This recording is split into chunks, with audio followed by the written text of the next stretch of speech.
अस्सलाम वालेकुम my YouTube family. उम्मीद करती हूँ सब खैरियत से होंगे। आज मैं आपसे शेयर करूँगी ऐसी रेसिपी जो कि हर घर में गर्मियों में ये बनती है लाजमी, एक बार या दो बार। ये सबको बहुत पसंद आती है और सबसे ज़्यादा ये खाई जाने वाली सब्ज़ी है। ये सालन है, सब्ज़ी आप लोग इसको नहीं कह सकते क्योंकि ये बेसन से बनी है। तो आइए चलते हैं, मैं आपको बहुत ही टेस्टी और मज़ेदार और सबसे बड़ी बात के आसान तरीके से बनाना सिखाऊँगी। इंशाल्लाह आपको ये रेसिपी बहुत पसंद आएगी। जल्दी से हम इसको तैयार करते हैं। पकौड़ियाँ मैंने ले ली है, इसको आप लोग क्या कहते हैं अपनी ज़ुबान में, अपने इलाके में आप लोग ज़रूर कमेंट करके मुझे बताएं। ये बेसन वाली जो फुल्कियाँ कहते हैं वो भी आप कह सकते हैं। ये पकौड़ियाँ, आलू मेरे पास है वो भी मैंने वॉश करके छोटे छोटे पीसेस में काट लिया है। तो आइए चलते हैं, बिस्मिल्लाह करते हैं जल्दी से। एक बर्तन लेंगे, इसके अंदर हम 1 चम्मच घी का डाल देंगे। घी को हल्का सा गर्म होने देंगे। प्याज मैंने लिया है, 2 दरमियाने साइज के प्याज है, इसको मैंने बारीक चॉप कर लिया है। ऑमलेट कट, आप लोग इसका पेस्ट भी बना सकते हैं। इस तरीके से मैंने प्याज काट लिया है अच्छे तरीके से। अब इसको हम हल्का सा सॉफ्ट करेंगे प्याज को।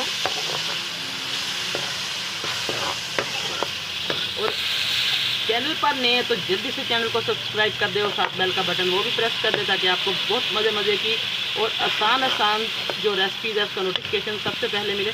प्याज को मैं 1 मिनट के लिए या 2 मिनट आप लोग इसको थोड़ा सा सॉफ्ट कर लें, फिर मैं आपको दिखाती हूँ आगे। प्याज हमारा हल्का सा सॉफ्ट हो चुका है। अब इसके अंदर लहसुन अदरक डालेंगे 1 चम्मच के करीब। अब इसको भी इसके अंदर हल्का सा हम फ्राई करेंगे और इसके साथ हम डाल देंगे टमाटर। 1 अदद मेरे पास टमाटर था, इसको भी मैंने अच्छे तरीके से इसका पेस्ट बना लिया।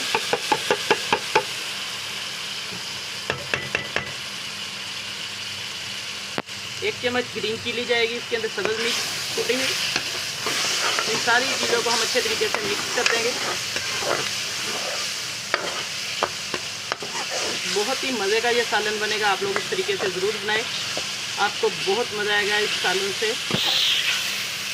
अब इसको अच्छे तरीके से हम फ्राई करेंगे इन सारी चीज़ों को, ताकि इसका जो कच्चापन है वो ख़त्म हो जाए और ये अच्छे तरीके से कुक हो जाए। हल्का सा पानी का छींटा लगाएंगे इसके अंदर।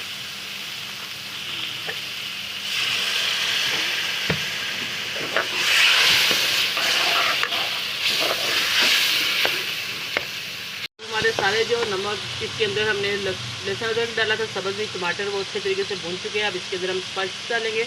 नमक जाएगा तकरीबन ये आधे से ज़्यादा चम्मच है, आप लोग अपनी सब्ज़ी दाल के हिसाब से इसके अंदर डालें। मिर्च जाएगी तकरीबन 1 चम्मच के करीब। 1 चुटकी जाएगी हल्दी की। साबुत धनिया आधा चम्मच।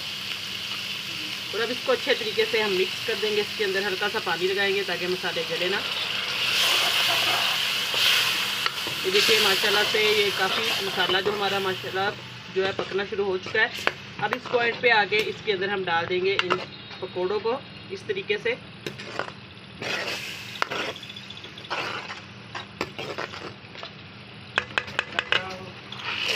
अब इसके अंदर हम डाल देंगे, अब इसके अंदर हम आलू ऐड कर देंगे।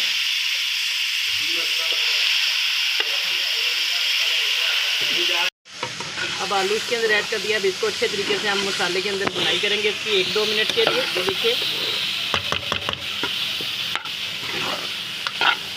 अब इसके अंदर हम हल्का सा पानी लगाएंगे।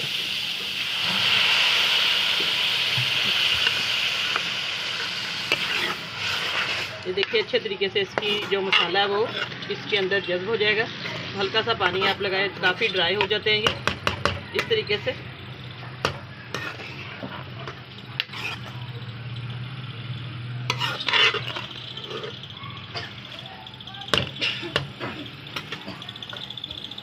एक 2 मिनट इसकी बुनाई करेंगे, बस ज़्यादा इसकी बुनाई नहीं करनी। अच्छे तरीके से बुनाई हो चुकी है। अब इसके अंदर हम पानी ऐड कर देंगे शोरबे के लिए। शोरबा आपने जितना आपको अच्छा लगे उस हिसाब से आप लोग इसके अंदर पानी ऐड कर दें। मैं तकरीबन 2 गिलास इसके अंदर पानी के डाल दूँगी ताकि इसमें पानी काफ़ी ज़्यादा चूस लेना है, जज्ब करना है। तो अब इसको ढक्कन दे के हल्की आंच पे रख देंगे, फिर मैं आपको चेक करवाऊँगी इसकी फाइनल लुक। हम चेक करते हैं आलू और पकौड़े का सालन माशाल्लाह से देखिए बिल्कुल तैयार है, क्योंकि ये सारा पानी जो है खुश्क हो जाता है अगर हम ज़्यादा देर तक इसको पकाएं। इसको मैंने 7-8 मिनट तक पका लिया और तरी भी साइडों पे आ चुकी है। अब हम प्लेट में डालते हैं, मैं आपको डाल के इसको दिखाती हूँ। देखिए माशाल्लाह से जब तरी साइडों पे आनी शुरू हो जाए तो आप लोग समझ जाएंगे शोरबा जो है वो पक चुका है अच्छे तरीके से। ये बहुत जल्दी सॉफ्ट हो जाती है। इस तरीके से हल्की आंच पे इसको मैंने रखा था। और आप लोग ज़्यादा से ज़्यादा वीडियो को शेयर करें अपने दोस्तों में, अपने रिश्तेदारों में, और लाइक किया करें। वीडियो अच्छी लगे तो आपने ज़रूर लाइक करना है, लाइक का बटन प्रेस करें और सब्सक्राइब करें ज़्यादा से ज़्यादा चैनल को। अब हम इसको एक बोल में डालेंगे। बिस्मिल्लाहिर्रहमानिर्रहीम। ये देखिए बहुत ही मज़े का और टेस्टी किस्म का ये सालन बनता है। इसका शोरबा जो है उसमें बहुत ज़्यादा जायका आता है। आप लोग ज़रूर इस तरीके से ये रेसिपी बनाएं, आपको बहुत मज़ा आएगा। और गर्मियों में ये बहुत ज़्यादा शौक से खाया जाने वाला सालन है।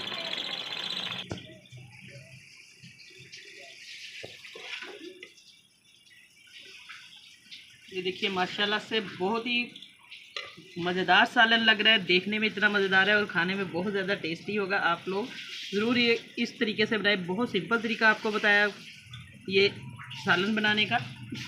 अब इसके ऊपर हम धनिया गार्निश करेंगे। धनिया से बहुत ज़्यादा खूबसूरत लगेगा और इसकी खुशबू भी बहुत अच्छी आएगी। आज मैंने आपको आलू और पकोड़े का सालन बनाना सिखाया है, वो भी बहुत आसान तरीके से। इससे आसान तरीका आपको कोई नहीं मिलेगा। इंशाल्लाह आपको ये रेसिपी बहुत पसंद आएगी। दुआ में याद रखिएगा। अल्लाह पाक सबको खुश रखे, सबकी परेशानियां दूर करे। नई रेसिपी लेकर दोबारा हाजिर होंगी, तब तक के लिए इजाज़त चाहती हूँ। अल्लाह हाफिज़।